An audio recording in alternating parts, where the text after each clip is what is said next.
দেখুন, সরকার যখন বারবার করে বলেছে কেন্দ্র পশ্চিমবঙ্গের পাওনা মেটাচ্ছে না, তখন বঙ্গ বিজেপির নেতারা বাঁকা হাসি হেসেছেন।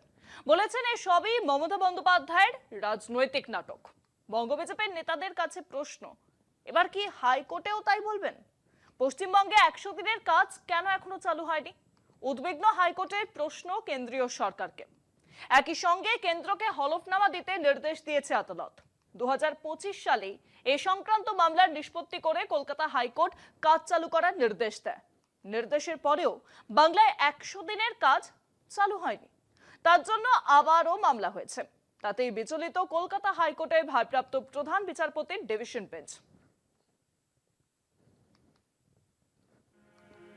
পশ্চিমবঙ্গে 100 দিনের কাজ কেন এখনো চালু হয়নি? উদ্বিগ্ন হাইকোর্ট কেন্দ্রকে হলফনামা দিতে নির্দেশ দিল।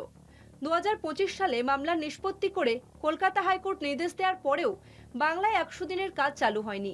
এই অভিযোগেই ফের মামলা, আর তাতেই বিচলিত কলকাতা হাইকোর্টের প্রধান বিচারপতির ডিভিশন বেঞ্চ। গ্রামীণ কর্মসংস্থান প্রকল্প মানরেগা, যাকে সাধারণভাবে 100 দিনের কাজ বলা হয়, দীর্ঘদিন ধরে পশ্চিমবঙ্গে কার্যত বন্ধ।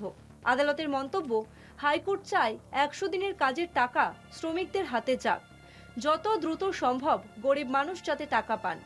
আদালতের স্পষ্ট বক্তব্য, যারা 100 দিনের কাজ করেন তারা গরিব, তাই তাদের জন্য টাকার ব্যবস্থা করাই আদালতের লক্ষ্য।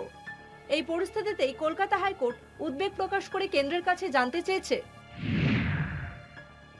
কেন বাংলায় 100 দিনের কাজ চালু হয়নি, কার দায়ে এই পরিস্থিতি তৈরি হয়েছে, কবে ও কিভাবে কাজ ফের শুরু হবে।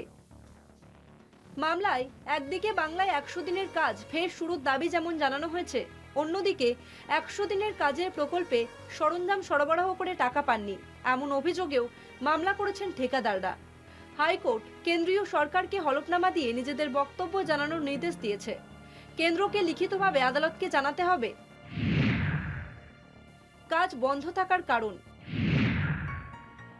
এ ব্যাপারে কেন্দ্রের পদক্ষেপ, কেন্দ্রের ভবিষ্যৎ পরিকল্পনা।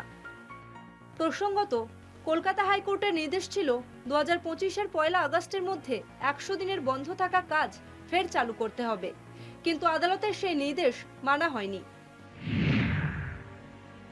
কেন বিষয়টি গুরুত্বপূর্ণ? রাজ্য ও কেন্দ্রের লড়াইয়ে 100 দিনের কাজ ফের চালু হতে পারছে না এবং তাতে গরিব মানুষ ক্ষতিগ্রস্ত হচ্ছেন বলে মামলাকারীদের আইনজীবীরা আদালতে অভিযোগ জানান। এই প্রকল্পটি গ্রামীণ দরিদ্র মানুষের ন্যূনতম কর্মসংস্থান ও রোজগারের নিরাপত্তা দেয়।